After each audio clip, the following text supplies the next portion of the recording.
Welcome to the Burning Chair podcast with Simon Finney and Peter Oxley.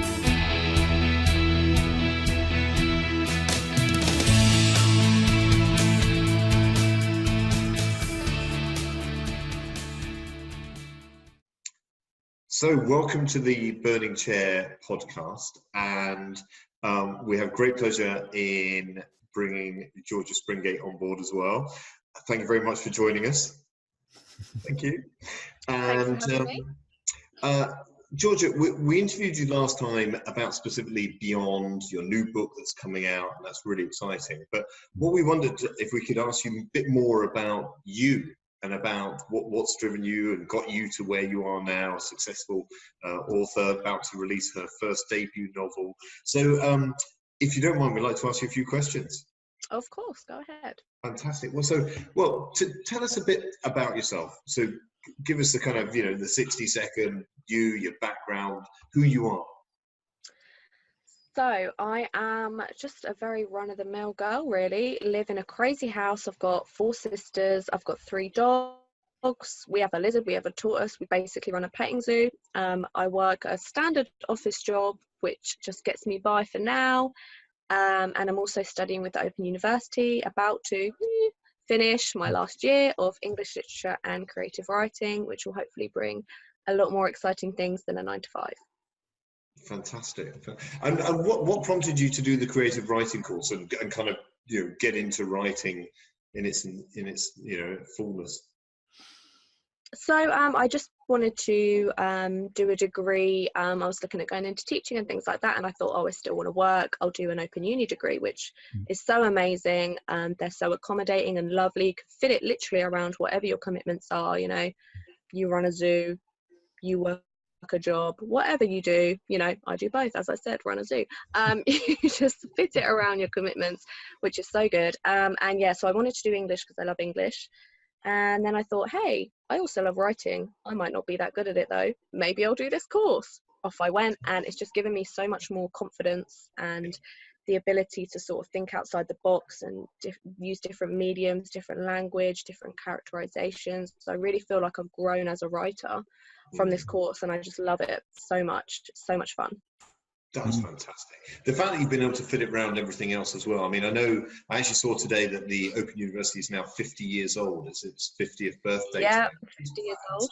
That's brilliant. And so has it been a really positive experience, being there? It's been a really positive experience. Like I say, you're sort of getting the benefits of not having to give up sort of working and earning and still getting your degree. So it's just fab.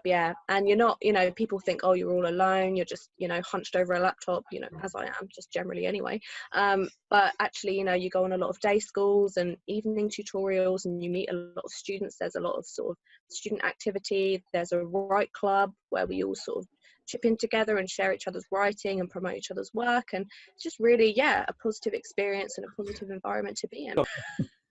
So Georgia, with the course, was it a module that you had to write a novel, or was this something that you took on as a part of, you just thought, well, I want to do that in the spare time? Yeah, this was just something I took on, really. We don't do novels as a genre, as a taught genre. You could do it for your final piece, but it wasn't taught in the book. We did mainly sort of poetry, and this year we're doing scripts, which is really fun. Just sort of, like I said, just stemmed from my own idea. But the principles of writing and language and format and all that sort of thing did come from the course that I could apply to my own work. So it just fit in really well. Okay, because that was the thing, because obviously when we got the submission, one of the things we both commented on was how well put together it was. That's one of the things that we loved about it. But what kind of strikes me is, writing a book is quite a full-on thing, as we all know.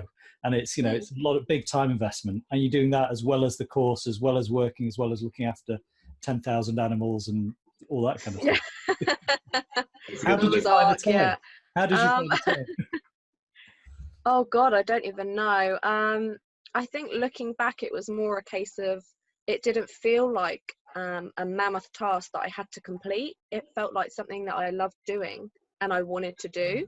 So it didn't feel like, oh, you know, I've come home from work at 5, I'm going to do 2 hours of uni work, and then I'm going to have to write for an hour. Like, it didn't feel like that at all. It was like, right, I'm going to do 2 hours of uni work. Oh, and then I get to work on my book. Like, it was like a little fun activity to do almost. And that just made it, the time go so fast. I wanted to do it all the time. I had to sort of put it away and make sure I read some literature for my course. So I think, like, when you find something that you're that passionate about and you love doing so much, it doesn't feel like a chore, like a huge task to accomplish. It just feels like something you want to carry on doing.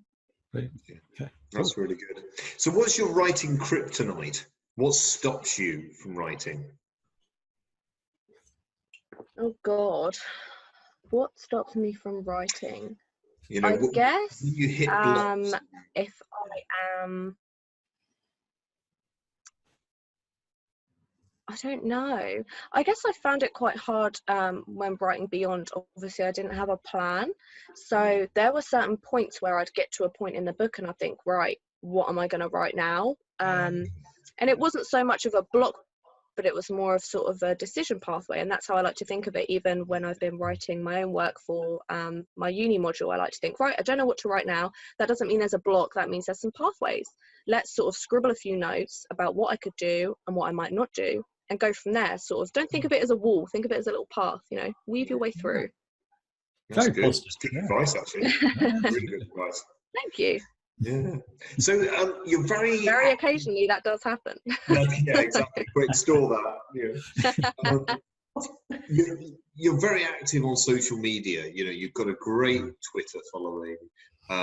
You do lots of blogs as well. So how do you keep up the momentum on that? How do you keep going with it? So Twitter just comes so naturally. Like I said, when you like doing something, it doesn't even feel as if you're having to make an effort. And with the writing community on Twitter, it's so lovely. You can go and support other people's work. You can go and give them feedback, give them, you know, good links, good ideas. You can get your own feedback. You could just uplift each other. There's so many things you can do on there. So I think even spending 10 minutes a day having a little look through and interacting with others is such a positive experience. And blog wise, what I like to do, and what you know I like to do, is write out a little schedule for the next 6 weeks or however long, and just think of some sort of ideas. They might alter a little bit, but as long as the principle's there, that sort of gives me the right, on Wednesday I'm going to write this, and then on Sunday I'm going to write that. And I love writing them, so, you know, it's a fun thing to do for me. Cool. Yeah, fantastic. Before you send Beyond to Burning Chair, you mentioned in the last interview that you sent it to a couple of other places. What's your experience of having done that? Oh God, not good. I think it's just a minefield, isn't it, for new authors out there? And there's such a sheer volume now of agents and publishers and websites to look at and advice to get, that you sort of think, right, I finished this book and oh my God, what do I do with it now? You either send it off in a hurry to 1,000 people without actually researching what they want and what you want from them as well, or you just sort of turn into yourself and you think, no, it's not good enough, look at all this these standards that they want and all this criteria, I don't have that. And I think I sort of went the way of, right, let's send it to a few people. I don't know what they want, I don't know what I want from them, let's ping it over. And it was sort of the bigger names. You wait and you wait and you wait for weeks, and then you get a very generic thanks but no, like no feedback, no personal comments, nothing at all. You'll be lucky to get Dear Georgia at the top. So in that way, I think it's very disheartening, and I think a lot of new writers would be put off by that. I honestly do. You know, I can't be too critical of it, because if they're busy, you know. But also I think it's an important happy medium people have got to get to. Like, we need the information as writers, and the publishers and the agents need to give that information out and make that ready for people, so you know where to send your work and how to send your work and what you're going to get from them and what they're going to get from you. So and that's, you know, why I went for the Burning Chair. Straight away, your website was so different to everyone else's. The information you had on there, I could not find any other company that put that they wanted basically to make their authors happy. That was like such a shock to my system. I was like, what? People want that? Yeah. So yeah, that was amazing. What a great find. kudos to me. Well done. I mean, we're on exactly the same page, and we've talked about this before, but we get a lot of submissions, but we provide feedback on all of them, even if it's just a paragraph or two, just to say here's why. But we'd never send just the generic "this is not for us," because that means nothing to people. I mean, Pete, do you agree? Totally agree. I mean, I've been there. We've all been there, and so many times where you just kind of you send stuff off, and you get. I mean, one of the favourite ones I got was it was just not for us, and that was it. There was no hi and goodbye or anything like that. And you're just like, well, it's brilliant. Thanks for that. And, thanks very much. Yeah, and it's almost a badge of honour for writers to get those sort of things, but it's not nice. I think it takes time to learn though, doesn't it? And for a new writer that's maybe got a great piece of work and they send it out to 3 people and they get generic no's, they might think that's the end of the road. They don't want to take that any further. And it's hard for new writers to find where to send their work and how to find the ethos of companies and where to look if they get no's. So I think that's why companies like the Burning Chair are so important, because you're not going to take every work on. I'm not saying that, but you are going to provide feedback and you are going to sort of point them in the right direction of how they can get help or what they can do to improve their work, and maybe submit it again once it's finished. Yeah, that's absolutely right. That's absolutely right. Okay, well, to end the interview, can I ask you a few fun questions? So fun questions, go on. Question. Have you ever been somewhere just because you've read about it in a book?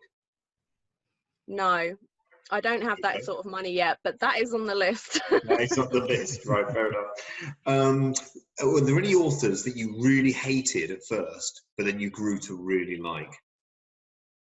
I guess with that, it's sort of like the classics, isn't it? I feel like you hate them because you're forced to learn about them. But actually, when you reread their work, you think, okay, yeah, this guy is sort of a genius. Ford Maddox Ford is the one for me at the minute. I had to read his work for my literature course. Hated it, and then reread it, and I thought, it's actually brilliant. I don't know how I feel about it. Yeah, absolutely. As a writer, who would you choose as your mascot or avatar or spirit animal, whatever? Oh my God, that is such a broad question. Is it spirit animal? Is it mascot? Right, okay, let's go for mascot then. I guess I would pick the pet in Beyond, which is Roscoe, a bulldog, and he's just a pile of fat and fluff, and he's always there for everyone, and I love that. Very British. Yes. Very good, very good. God save the Queen. Have you ever Googled yourself? Oh yes, I have now. Oh right, because of the website. Yeah, I needed to find my Twitter page to show someone at work, so I just typed that in. Up it came. That was job done. So not for anything other than that. Okay, and finally, what is your favourite childhood book? What did you read when you were growing up that you absolutely still love? I am going to have to say Beatrix Potter. Anything by Beatrix Potter I was obsessed with. So good. And all the little pictures. It was just amazing. I love Beatrix Potter. Yes. Jeremy Fisher. Oh, don't. I need to go and get that book right now. Bedtime read. Simon, you're welling up now, aren't you, Simon? Excuse me.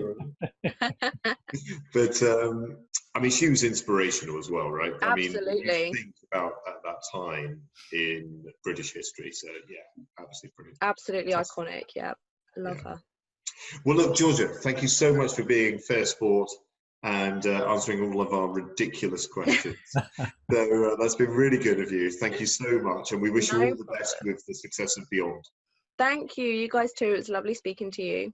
Thank you. Cheers. Thank you. Bye.